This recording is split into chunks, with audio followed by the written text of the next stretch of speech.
এই যে দেখো বন্ধুরা, করলা আমি কত সুন্দর করে করলা ভুনা করে নিয়ে আসলাম। আসসালামু আলাইকুম, আমার চ্যানেলের পক্ষ থেকে সবাইকে স্বাগত জানিয়ে আজকের ভিডিও শুরু করলাম।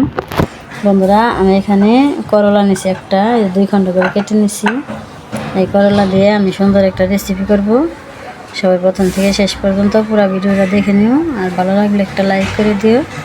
এখন আমি করলাটা সুন্দর করে কেটে নেই, আর কিভাবে রান্না করব সেটাও দেখো।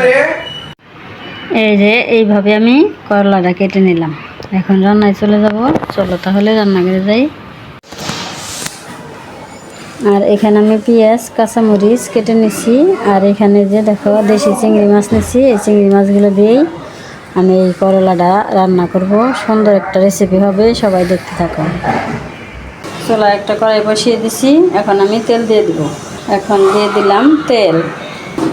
এখন চিংড়ি মাছ দিয়ে দিলাম, হালকা ভাজা ভাজা করে নেব। একটু হলুদ দিয়ে দিলাম, একটু মরিচ দিয়ে দিলাম, একটু লবণ দিয়ে দিলাম। এখন আমি চিংড়ি মাছটা ভালো করে ভাজা ভাজা করে নেব। চিংড়ি মাছটা আমি একটু ভাজা ভাজা করে নিলাম। এখন দিয়ে দিলাম পেঁয়াজ, এখন দিয়ে দিলাম কাঁচামরিচ, একটু নেড়ে চেড়ে দেবো।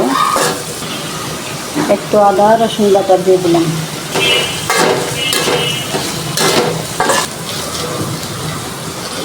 এখন আরেকটু হলুদ দিয়ে দিলাম, আর একটু মরিচ দিয়ে দিলাম, ধনিয়া গুঁড়া দিয়ে দিলাম। এখন পরিমাণ মতো লবণ দিয়ে দিলাম। এখন আমি একটু কষিয়ে নেব। এই দেখো কত সুন্দর করে আমি সব মশলা কষিয়ে নিলাম। এখন আমি করলাগুলো দিয়ে দিলাম। এখন সুন্দর করে করলাটা ভুনা করে নেব।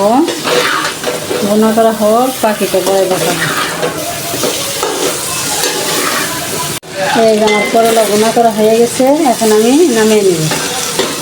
এই যে কত সুন্দর করে করলা ভুনা করলাম। করলা সব আস্তে আস্তে রাখছি, একটু ভাঙিয়ে নেব। এখন আমি একটা বাটিতে বাইরে নিব। এই যে দেখো বন্ধুরা, করলা আমি কত সুন্দর করে করলা ভুনা করে নিয়ে আসলাম। তাহলে আজকে আমার এই চিংড়ি মাছ দিয়ে করলা ভুনা কেমন হলো অবশ্যই কমেন্টে জানাবে। তাহলে আজকের ভিডিও এখানে রেখে দিলাম। সবার সুস্বাস্থ্য কামনা করছি।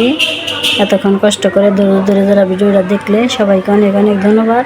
সবাই ভালো থাকবে, সুস্থ থাকবে, সাবধানে থাকবে। আল্লাহ হাফেজ, আসসালামু আলাইকুম।